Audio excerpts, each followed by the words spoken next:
Welcome back, everyone, to the weekly Armchair Kickoff podcast. We're on our Friday night live show here today. So I am joined by William Bryant. He is our Arsenal fan here today. And we have two games to discuss this evening. So the first game we're going to discuss here today is the upcoming game at the Etihad between Arsenal and Manchester City. And also we do have the Merseyside Derby to discuss as well this evening, which, look, I know myself and William, we don't have any allegiances to Everton or Liverpool, but we will discuss that because it's a very big game in the Premier League coming up this weekend. William, how are you today? How's it going? I'm not too bad. Feeling a bit better than I was last Friday. I'm able to speak a lot more clearly and not lose my breath about halfway through. Feeling good. Looking forward to this weekend with a little bit of apprehension, but looking forward to it. Absolutely. Look, it's a big weekend of football. We did have a United podcast last night. We discussed all the United versus Newcastle game, very big game coming up as well this weekend. And also, look, we do have West Ham against Tottenham, which is another kind of derby in itself. Stretford End _10 say, hey up Keen. Shout out Stretford End 10.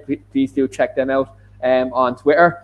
So, William, we're going to fire at it straight away. Look, massive game for Arsenal and Manchester City this weekend. Now, look, there's a couple of, I suppose, talking points coming into this game. Obviously, look, Arsenal have gone into the transfer window and they've dipped in. They've got Thomas Partey, who's a very significant signing for Arsenal in this transfer window. It's a very big gaping hole in the last kind of couple of years, the whole in midfield position for Arsenal. Now, I know yourself, you're a huge supporter of Granit Xhaka, but you're very, I suppose, you still kind of had, I suppose, apprehension, as you said, in terms of kind of Arsenal's whole in midfield position. So that's kind of a position Arsenal need to kind of secure up, which you have done with Thomas Partey. You've gone in and got Gabriel at centre-back. And again, look, you've also tied Pierre-Emerick Aubameyang up to a new contract. So it seems like everything kind of behind the scenes and on the pitch seems to be all in check now at the moment. So first of all, I'm just going to come to you, William, with regards to this game.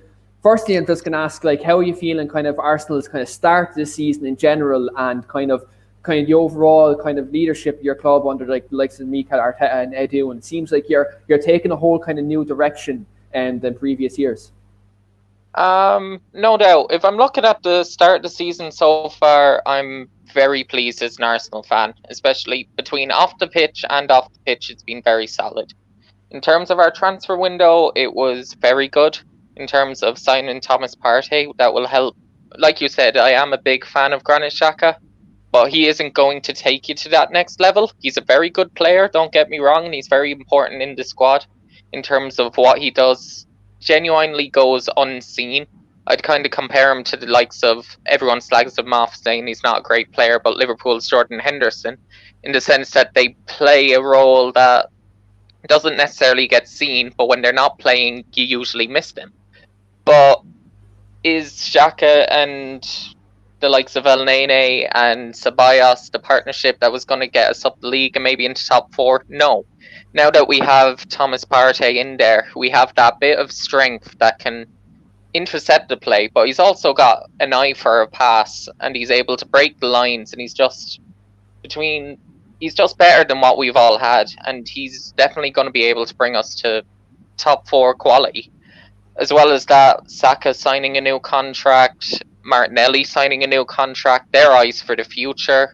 We have Aubameyang, obviously our captain, who back in the summer I was saying the most important thing we do in the transfer window was getting him to a new contract, and we've signed him. So that's 20 goals a season pretty much guaranteed, because it has been the last 5 years. It's a very positive signs. When you look at our results so far, we've played, how many games is it in the Premier League so far? 4 games in the Premier League, the Community Shield before the season started, and 2 Carabao Cup games. We've only lost one of them, and that was to Liverpool away, which we were in the game for about 85 minutes. We still had a chance of picking something up. And look, unfortunately, that night it just didn't fall for us, but there's a lot of positive signs going into the rest of the season. Now, don't get me wrong, until the next until the next international break in about 4 games' time, we have some very tough fixtures. Like, we faced Man City away, who we're going to talk about now. But after that, we faced Leicester at home, which isn't an easy tie. Man United away, which look, as much as we joke about United, for Arsenal, it's not the easiest game to go away to Old Trafford. And I think Man United fan there, just Adrian Collins just pointed out there, the Arsenal 5th or 6th. I suppose it's probably better than what, like, you know, I don't think that. I think, like, look, I think Arsenal, the way they're going, if they keep going the way they're going, they could finish higher. But it's definitely, I suppose, you look like you're going in the right direction. It seems like Arsenal, they seem to be finally have a vision after all kind of the last kind of couple of years, kind of, I suppose, the end of Arsene Wenger's reign when Ivan Gazidis was there and kind of in the background. Kind of seemed like Arsenal were never kind of a team that were going to challenge. Now, look, they still, in my opinion, Mikel Arteta still hasn't been fully backed. I still think he hasn't been fully backed. I think they could have done a lot more for him this summer considering the results he got on the back end of last season. But what I will say is that, look, he seems to be a very good coach. Now, look, I know me and Shane kind of sometimes say that Arsenal parked the bus, but, like, before they kind of had to do that. They couldn't go out and kind of go toe-to-toe with some teams, because we've seen Arsenal in the past, when they've tried to go toe-to-toe with teams, they've got absolutely cut apart. And that's what Mikel Arteta seems to have come in and do now, is shore him up at the back. Because in years past, William, I'm not being, I suppose, ignorant towards Arsenal. But what I will say is Arsenal have always been kind of team that, out of all the big six, I'd always fancy kind of United to kind of go and, like, you know, beat Arsenal. You know, and to turn us over. Yeah. Yeah. No, I'm sure you've had it there through seasons in the past. Like, you had Gary Neville's comments saying that our back four was uncoachable. Like, we've never had this just discipline and structure that just seems to have come in ever since Arteta has came. Like, he's only conceded more than 2 goals in about 6 or 7 games out of 30. It's very rare that we go out and concede loads. We're very assured. Now, that is mostly because of the change into our formation and our structure, in the sense that we went to a back 5 to hide our weaknesses. Now, for the upcoming City match, I still expect us to play a back 5, and it'll be interesting to see against Leicester if we do, and I think against you we will. But in the big games, I see us playing more of the back 5, because defensively it just gives us a bit more assurance. However, the way that Mikel Arteta sets up is that when it's a back 5 off the ball, once you have the ball, say, once we get onto that ball, the centre-backs often push up one of them, or the left wing-back often pushes into midfield, and it is more like a 4-3-3. So that's where, when you see the likes of Bukayo Saka, left wing-back, he's often paced up there and taken up kind of a central attacking midfield run. And you have a triangle out on the left to do alternating play. And I personally am liking that. And we're getting results, so I don't want to see it change. Where that falters is against the little teams, in the sense that they set up the low block and we're not able to break them through. So that's when we'll play the 4-3-3 the whole time, with Thomas Partey in there to reassure everything, and the likes of Ceballos and Xhaka. I would have liked another attacking player, but... Well, look, I've pointed this out on previous podcasts, and I'm going to point it out again. Arsenal do have a player on £350,000 a week on their wage bill with the name of Mesut Ozil, who is that player that you could use in that role, but Arteta just doesn't fancy him. Look, in terms of Mesut Ozil, I thank him for his service at the club. I thank him for some very good times in helping us win those few FA Cups, helping us win our first trophy for what was 10 years at the time. But it's just time to move on. He isn't one for the future. He has one for this whole season. I'm not going to say, oh, it's time to go away, you're useless. He's a very nice... Thanks for the memory. I thought you were going to say the lines of, I'm not going to quote who said this now, but I'm going to say, thanks for the memories, but it's time to go. I thought you were going to go along that line. No, look, thanks for the memories, but you're not part of our future plans. Yes, it's a huge amount of wages, but I'd rather build for the future.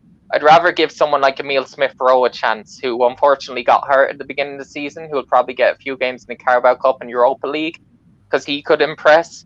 I'd rather give Willock a game, and I know they may not be as good, but in the long term, they're our future.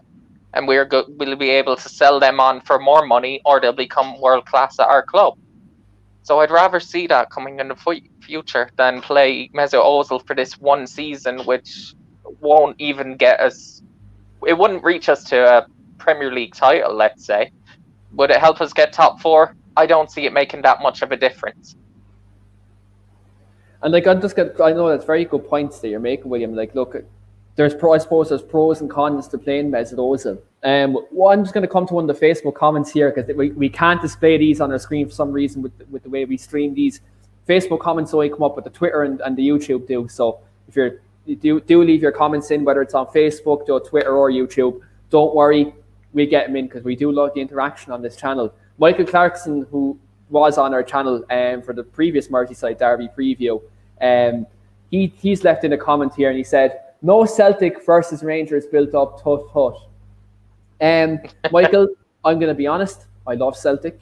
Davy Dunn got me into Celtic at a young age. I do love Celtic. Jack, my friend Jack and Chris, they're Celtic fans as well. I do have a soft spot for Celtic. But I'm going to be straight out now. Stephen Gerrard is manager of Rangers. I'm not going to give them any airtime on this channel, and that's just as much airtime as they're going to get. Anyway, on to the game.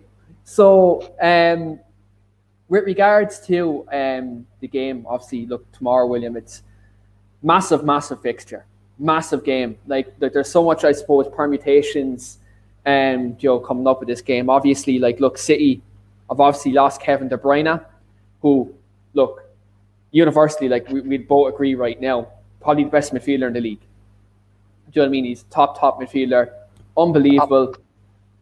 Maybe, you could say, maybe, I know people in the comments are probably going to slate me this, but there's only one midfielder on their day who probably in the league on his day who comes close to Kevin De Bruyne, and that's probably Paul Pogba on his day. But that's not very often. I'm just going to, I need to throw that out there before you. Whereas Kevin De Bruyne's is week in, week out, big game, little game, he just goes bang, bang, bang. Even though he wasn't the best for the last 2 matches, but that would have meant that he was definitely due a massive game. So I was absolutely over the moon when I saw that he was out injured for tomorrow's game. Because on top of that, you've got to remember Gabriel Jesus is still out, and Gabriel Jesus and Aguero. So they're going to have to try and play. England the other night either. Raheem Sterling didn't play for England, so I wonder is he going to play tomorrow? I'd say he's fine, but I'd say then Raheem Sterling up top. I would still watch out for Mahrez, because even though he doesn't get a lot of plaudits, he's still a top quality player and can cause So if he's playing right wing, he can cause our left hand side a bit of damage, especially with Kieran Tierney gone because of COVID. You see, we probably see someone like Kolasinac in there, and I really would not like to see that. I'd rather see a back three of Gabriel in the centre, Holding on one side and David Luiz on the other, with Saka or Maitland-Niles then left wing back. Yeah, so I'm going to come to obviously your full kind of starting 11 prediction, but I suppose you look at the kind of the form guide coming into this game, like Manchester City, they've been shaky. Obviously, Ruben Diaz now has come into the back four. He might make his debut. We don't entirely know yet. Nate Naki's come in for a sizable £40 million fee, and he's kind of underwhelmed his time at the back. Emerick Laporte, again, only back from injury. Like, their left-back situation, they're not doing well at the left-back position seems to be a moment of disaster. They were going to come in for Alex Telles, but, luckily Manchester United did snap him up because I would have cracked up otherwise.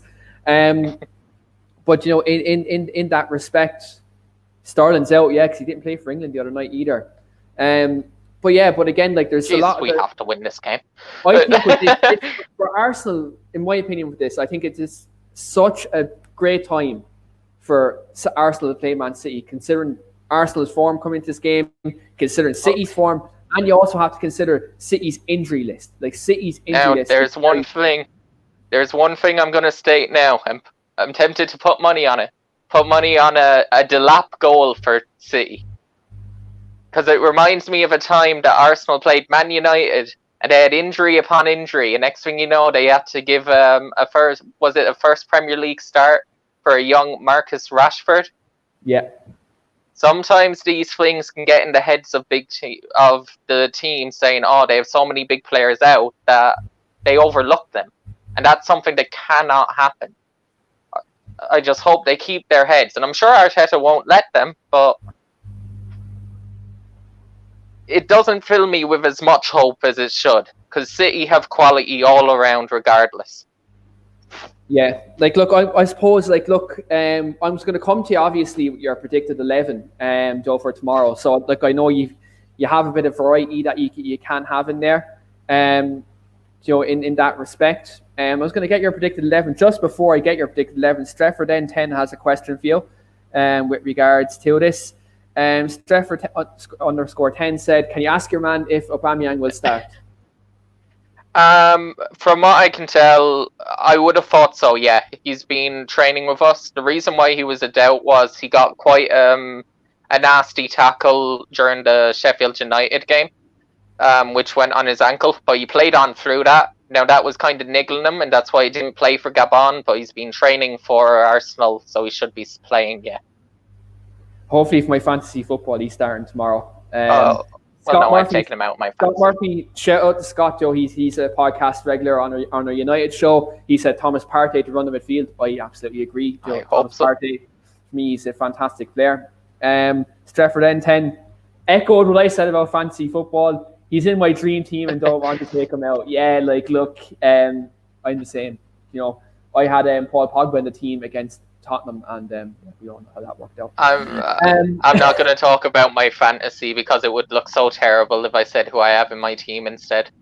I reckon rumor has it now. I know we have a few Arsenal viewers on this podcast. Rumor has it William Bryant has a few Tottenham players on it there. I'm not. That's a rumor though. It's only a rumor. Look, I'll give Tottenham credit. They've played all right. I thought they would be a lot worse than they are this season. Then, especially with the run in they had, the amount of games they had to get through, the amount they continued winning. Someone just needs to beat them soon and cause them to stop. And West Ham is a tough game for them, but we'll see. We'll chat about that later on the show. Yeah. So William, look, I'm just going to get your predicted 11 for tomorrow. And I know you mentioned a couple of players we'd like to throw out there. So definitely just give us your predicted 11 in terms of what you think Arsenal are going to line up tomorrow. Okay, so Leno in goal, because of course he is. I see him nearly playing every single match. Maybe not the Europa League, but even Carabao Cup and FA Cup, I don't think he comes out. I think Arteta doesn't want to switch keepers much at the moment.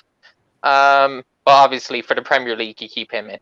Right back, Hector Bellerin. He's been slowly but surely getting back to his best. Not his full-on short hair, amazing haircut each week.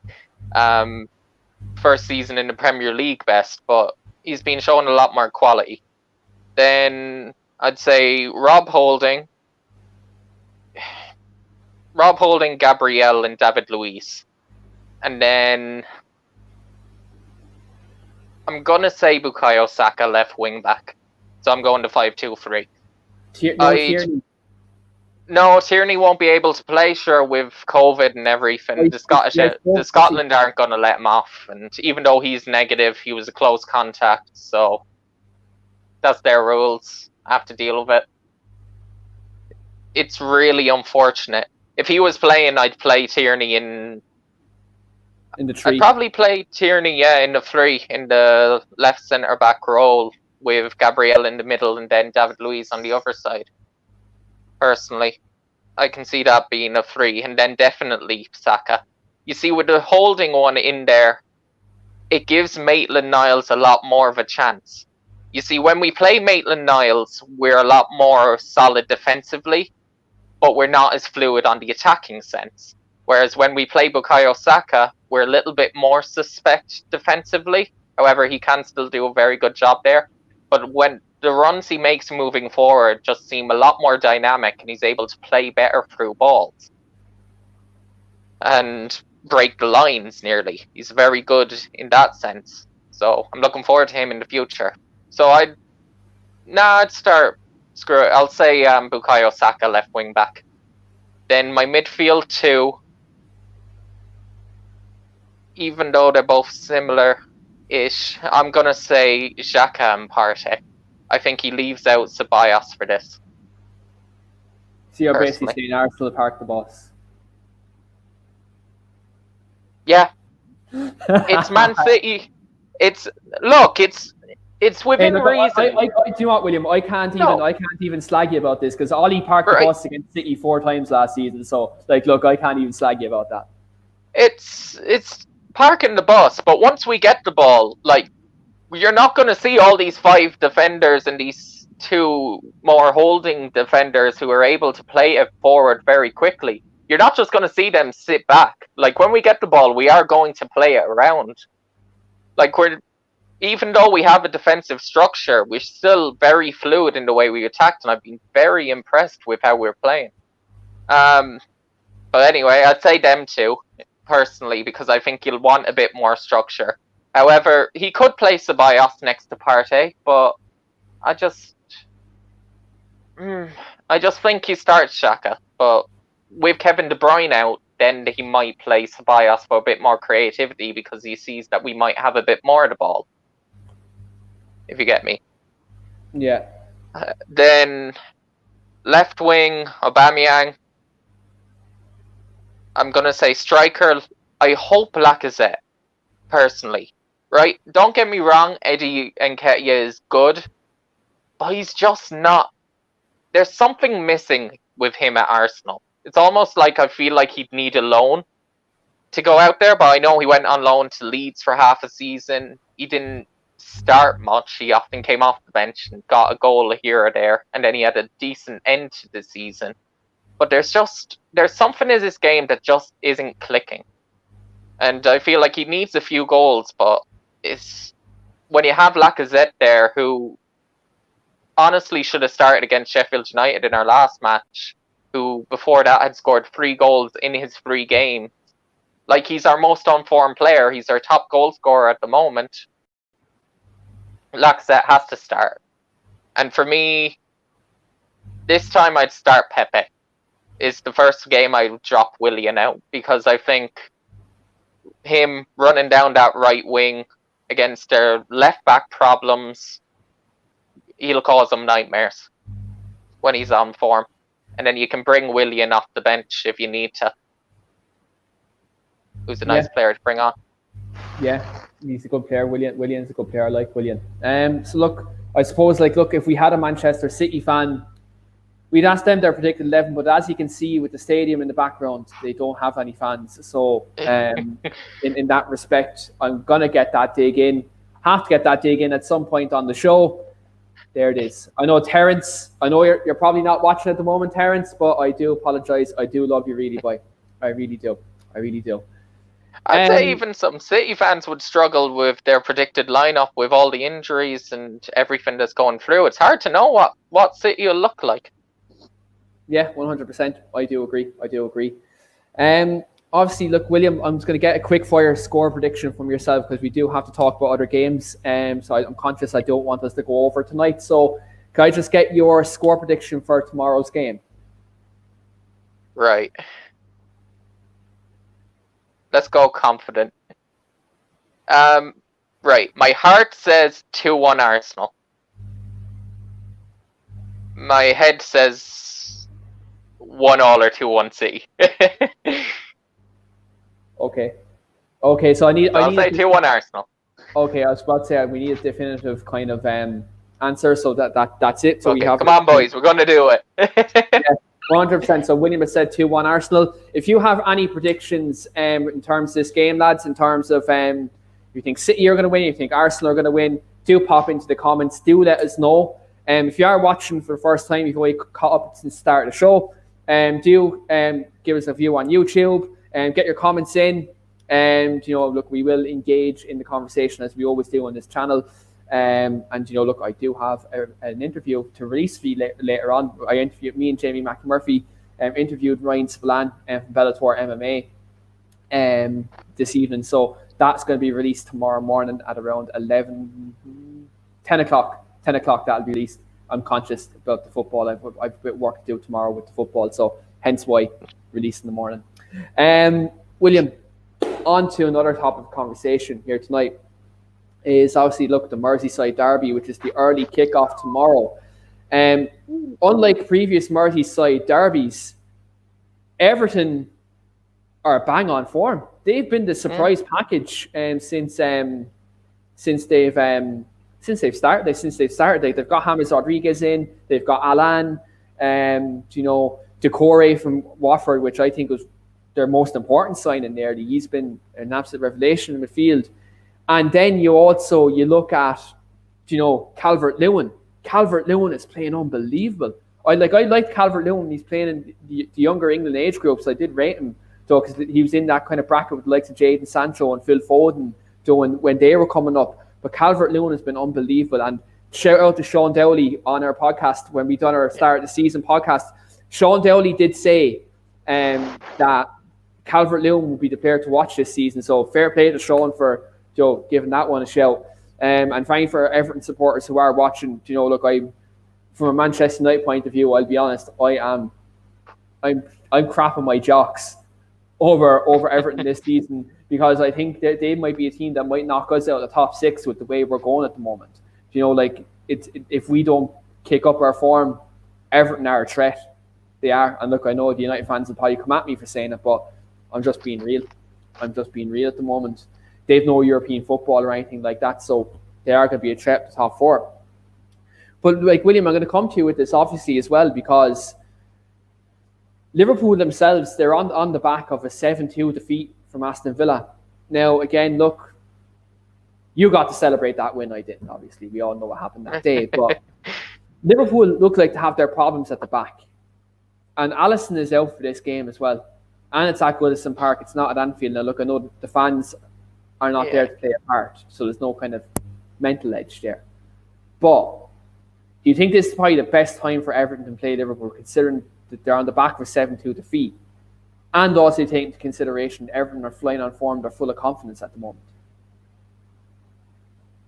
It can go one of two ways, right? It could either totally suit them, or it could be a nightmare for them. You don't know which Liverpool are going to show up. Is it going to be the 7-2 loss to Aston Villa, or is it going to be the intense high press and that beat us 3-1? And even though, Alisson is a huge miss. We all know Adrian is extremely suspect. Extremely suspect in defence, shall we say. A lot better than we would be. That's a given. He's a professional footballer. I'd expect him to be. Yeah, I know. But he's very suspect in goal, and you expect him to give away at least one big chance, which usually leads to a goal every single game. He usually makes one mistake at least one. Now, when I look at Everton's lineup, if they lose that ball in midfield, if they're all bombing up, you can see someone like Decore or Allen getting the ball, next thing you know, finding James in space, playing it in behind the lines to Richarlison on the run, easy top-in across to one-touch finish by Calvert-Lewin, and you can see him getting a lot of joy there. Yeah, I'd fancy Everton, because, even when you're looking at, I think it was the last Merseyside Derby, wasn't it? It finished 0-0. Yeah. Yeah, when you were watching that game, Everton had the best chances to win that game. I'm pretty sure they hit the bar or hit the post once or twice near the end, and they were on top, and Liverpool were lucky to get a draw. And Liverpool were very lackluster that day. They very were, but fair play to Everton that day. Yeah, it's the Everton players. They always get up for the Merseyside Derby in Everton. Now, they don't have much luck in terms of winning it often, but recently they've always been solid at home. They always seem to get a draw or just lose at the last minute by a mistake by Everton goalkeeper Jordan Pickford. So, kind of sore arms. The two goalkeepers, they're suspect anyway. So there is definitely still chances. If I was looking at this game, William, right? You look at the goalkeeping situation for both clubs. Both goalkeepers aren't kind of shining their light and kind of glory at the moment.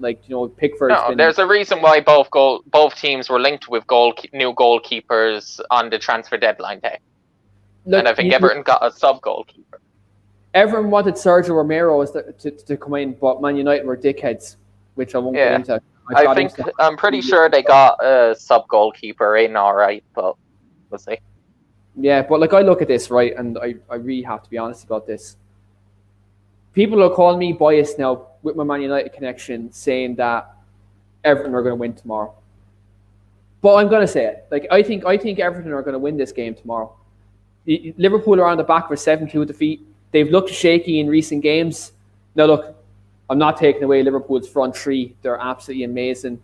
Thiago's back in the side. He might make a difference tomorrow. But I think with the way it's going, the way the form guide is, I'm looking at this and I think Everton could win this game. Because I think Adrian in goal, he doesn't instill confidence into the defence. Joe Gomez, he's been shaky as hell. Like Van Dijk's hasn't been himself. He hasn't, like, let's be real about this. He's still a world-class centre-back, fantastic leader for Liverpool, but Virgil van Dijk hasn't been himself. His head's been gone since his mistake last season, even though they had won the title at that stage. It's a mistake that led to the first goal against us in that 2-1 defeat. Ever since then, he's been shaky. Yeah, but like I look at this, I think Everton win this game tomorrow. I think Everton, they kind of give everyone else, I suppose, a scare by beating Liverpool tomorrow. I think they are a team who are going to come in, make a statement, and say, look, we're here to stay. I think Carlo Ancelotti is a fantastic manager. Do you know what I mean? Now, there was cries for him to come into United. Again, look, I've made my kind of feelings very, very clear as to who I'm a backer of Ollie, but who I want to be at our club if Ollie's eventually dismissed, which, look, it's a inevitability rather than eventuality, but we all know who I want in. He's an Argentinian man. You might know him. But I think with Everton, I think they win tomorrow. I think they'll be on the front foot, aggressive. And I think Liverpool, I think that they might be in a spot of bother. If I have to go with a score prediction, because I actually didn't give a score prediction on the City and the Arsenal game, which I will give at the end of the show, I'm going to go 2-1 Everton. And I'm going to go with my score predictions, which I always do on this show. I'm going to go with Dominic Calvert-Lewin to score. And also, I'm going to go for... I think... So I'm going to go James Rodriguez free kick. I'm going to go James Rodriguez free kick as well tomorrow. Well, if that would happen, I would be a very, very happy guy with my fantasy. I hope them. But your personally, score predictions for you. Personally, I'm going to say a 1-1 draw. I think Everton will have a lot of chances, but and they'll be 1-0 up, and then I just see them giving away a penalty. I don't know why. I can just see Liverpool getting a penalty and Mo Salah sticking it away. And it just seems like Everton v Liverpool it just almost always has draw written all over it for me. Goodison. And then they go to Anfield and they usually get smacked, but they won't get smacked this year. Everton really are one to look out for. However, if they get 1 or 2 injuries, that's then when you look at the squad depth. Look at Tom Davies and all them come back into midfield. Like, you have the likes of Andre Gomez, lads. I didn't even mention him on this show. I love that man. Fantastic footballer, very intelligent. I'm actually going to do what I'm going to do on the show now, since you're talking about Everton, we're talking about draw. I'm going to get the odds for you, because I know a few people who watch this show, friends of mine and other people. You all love doing a bet, lads. You all love doing the accumulator on the weekend. So I'm going to get the odds for you in terms of the game. Right. Paddy Power is not cooperating, lads. So I'm not promoting gambling online, by the way. I'm just saying I'm simply using the app. Please bet responsibly. Absolutely. I personally think Richarlison will score though. Yeah, he's a good shout. Richarlison is a very good shout. Lads, like I'm sorry here now. I'm just trying to get the odds for you, lads. See, thing about it is there's already games in play tonight, and that's probably why I'm not getting these odds. Oh, hold on a second, lads. Hold on. I think I might. So I'm just gonna Google it, lads, because I'm sorry, Paddy Power is not cooperating. Sorry, no, lads. You can see my head is zoomed in because I have the phone as well here.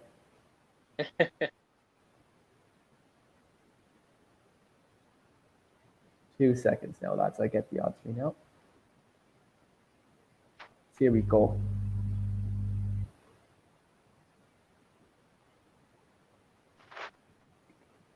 Odds. So oddschecker.com. So this gives us the odds kind of with all different kind of providers. Okay. All odds. Here we go.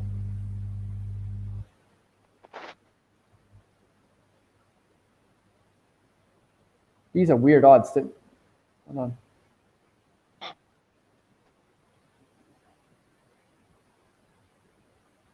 Goal.com. Here we go.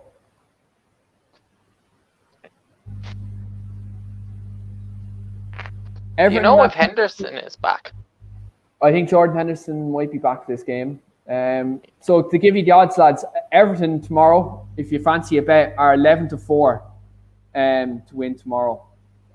So actually, Mikey Morrissey said Everton at 29-10, Liverpool 4-5. Really, that's bookies really fancy Liverpool. But I mean, yeah, they will always fancy Liverpool. If Liverpool show up, they can beat nearly anyone in the world on their day. The only team that once they show up to their full potential that would join them would be when everyone's fully fit, Man City and Bayern Munich. Like, we all know that Liverpool have absolute quality, but it's just with a few injuries, you think and maybe hope as a mix of a neutral or as a non-Liverpool supporter that they drop points, so it can be a competitive season. Yeah, 100%. So William, I was going to kind of ask you about one more game before we kind of wrap up here tonight. There's another London derby coming up this weekend. Is obviously Tottenham versus West Ham United. Now Tottenham, I have to talk about it again, but they're on the back of a 6-1 win over Manchester United at Old Trafford. Very kind of good result for Jose Mourinho and his team and Steve McGrath. He's been very vocal about it. I just had to give him a shout out there. Yeah, very big result for Tottenham. So they made a statement. They showed that they're very good in their attack. And West Ham have kind of shocked a couple of teams recently. They've in the absence of David Moyes, it looks like they're starting to get results. Just talk to me about this fixture. Like, what do you think is going to go down with this fixture on Sunday? Is it going to be Jose Mourinho gets another result and kicks on? The Mourinho kind of love affair still going on? Do you maybe think now West Ham can maybe cause a shock on the weekend? I think the Jose Mourinho love affair does go on, but a bit more of a challenge. I think West Ham will put up more of a fight. They always love to show up against Tottenham. But I mean, you look at West Ham, they were terrible after the first fixture. They got smacked by Newcastle, even though it was only 2-0, they got smacked. You're like, okay, God help them when you look at the rest of their fixtures. They then played us. We beat them 2-1, but they should have beaten us. I won't even lie there. They were the way better team. They should have gotten a result against us. Then they go out, they beat Leicester, they beat Wolves, and they're just playing some very nice football, and they're a side to look down on at your peril. Like, as soon as you underestimate West Ham, something will happen and they'll show up. And we all Declan Rice is having a great season so far. On this podcast, we all predicted West Ham. Well, apart from I think one person, we all predicted West Ham. Yeah, you and one other, I think. Although I did say at the time Aston Villa to go down, but the transfer window wasn't over. So yeah, like on this podcast, most of us actually predicted that West Ham would go down. Now, look, it still might happen. You never know. Like, look, there's still a lot of football to be played, but we did predict that. So we could all be eating our words between now and next week. In that respect. Not next week, sorry, the end of the season. Lads, my head is gone. I've recorded 2 shows.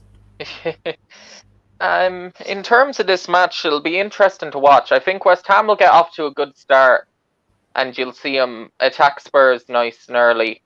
Then you'll end up getting a Tottenham counter-attack. Not exactly long ball, but play 1 or 2 few balls through the midfield. They'll play through Son, and Son will score. Then it'll come on. There'll be a lot of pressure, a lot of good play by West Ham again. And next thing you know, I'd say I won't be surprised to see either Tottenham go 2-0 up then, or West Ham to make it 1-1, but with Tottenham altogether winning 2-1. Yeah, I think. Look, I'm going to give my quick fire score prediction. Do I be biased here? Do I be bitter? Just do what you think. No, I'm not going to be bitter. Part of me really wants West Ham to win, and that's only because what happened. I'd love it to happen. Only because of what happened in the last fixture, obviously between Spurs and United, and I've come in for heavy slagging off Spurs fans since then, and they've kind of made my life a misery, kind of since that 6-1 defeat. So again, look, that's football. You're going to get your slag, and you have to take it on the chin. But I'm going to go with 3-0 Spurs. I think Spurs turn up. I think Jose Mourinho goes in, gets the 3 points. Harry Kane gets on the score sheet again, and I think I'll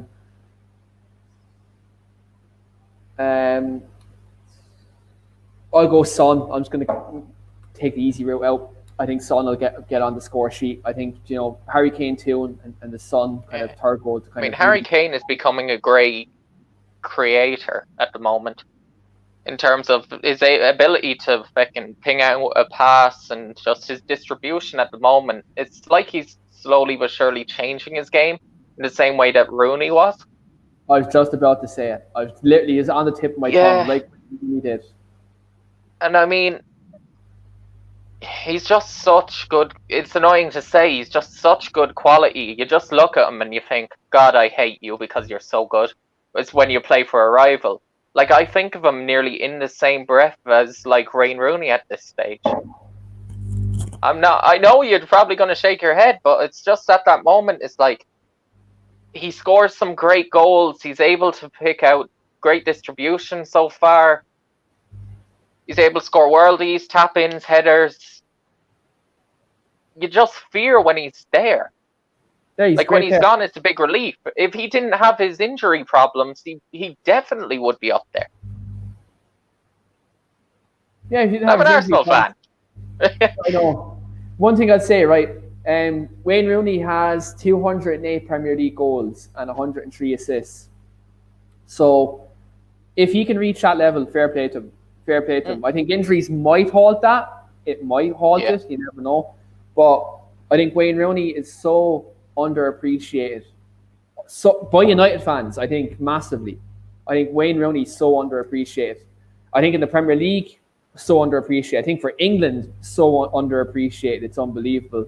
Wayne Rooney has a great goal scoring record for England as well. He's England's top goal scorer. I think Kane might pass enough for England, because England always draw teams like, no disrespect, but they draw teams like Andorra and kind of Panama. Well, are you sure they're going to score plenty of goals with the way Gareth Southgate's playing football? That's also true. He's like the English Jose Mourinho almost. And again, worse. We won't go there. Or he's the B-Tech Sam Allardyce. B-Tech Sam Allardyce. But William, look, I think we'll wrap it up there for tonight. Look, we actually come close to the 45-minute mark, so I think we'll wrap it up there for tonight.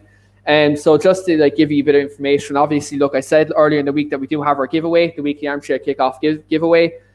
So we are getting the competition going for that. The thing about it is we weren't, I was going to do it off my personal page, but I'm going to do it off the podcast Facebook page. So if you haven't liked it already, go and like the weekly Armchair Kickoff Facebook page, because that's where the competition is going to be.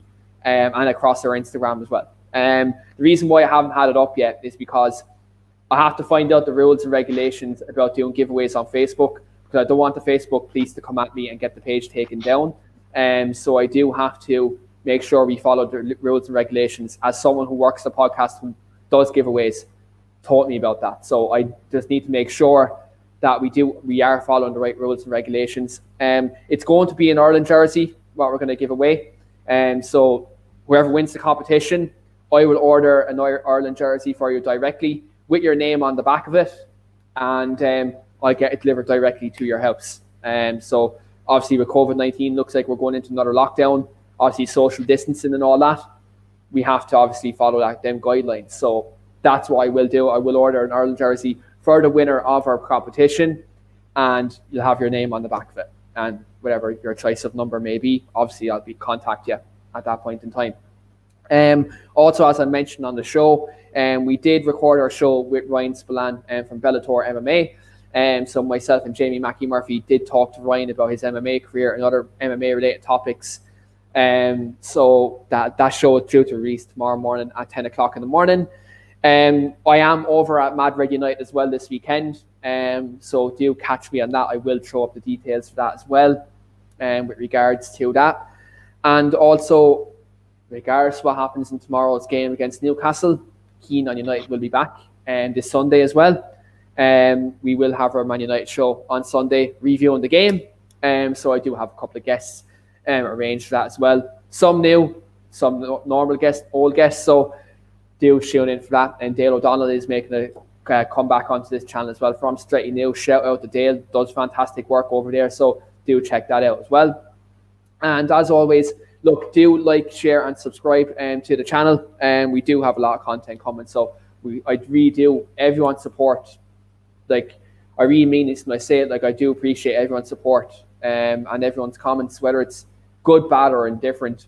I really do appreciate everyone's support, and I do appreciate. I always say to the lads, when off camera, that I do appreciate them coming on as well, because without them, there's no channel either, and without the people that watch it, there's no channel.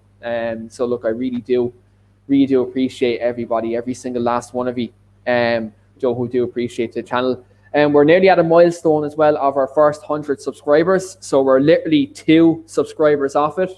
So we do need to hit that first milestone. So do like, share, and subscribe to the channel, because we do have guests coming on, and we do have a lot of content coming on this London Club show as well, which William will himself there will be a part of, as well as other London colleagues who are on the channel. That is launching this week. The London show is launching this week. So if you do support a club like Arsenal, Chelsea, Tottenham, even West Ham, whoever the club may be that you support that are based in London, all them bases will be covered. So we're launching that show this week as well. I have nothing to do with it, because look, again, I don't have any allegiance to any London club. But that's being launched this week as well, so do keep an eye out for that. And that'll be streamed live as well across these socials as well. And so look, do keep an eye on that. And then look, I hope you all have a good weekend and do enjoy the football over the weekend. And look, the MMA is on tomorrow as well, because we do have MMA listeners too. That's on tomorrow as well. So look, hope you all enjoy your weekend. Have a good one, and look, I'll talk to you again on Sunday night. Thanks very much, everyone.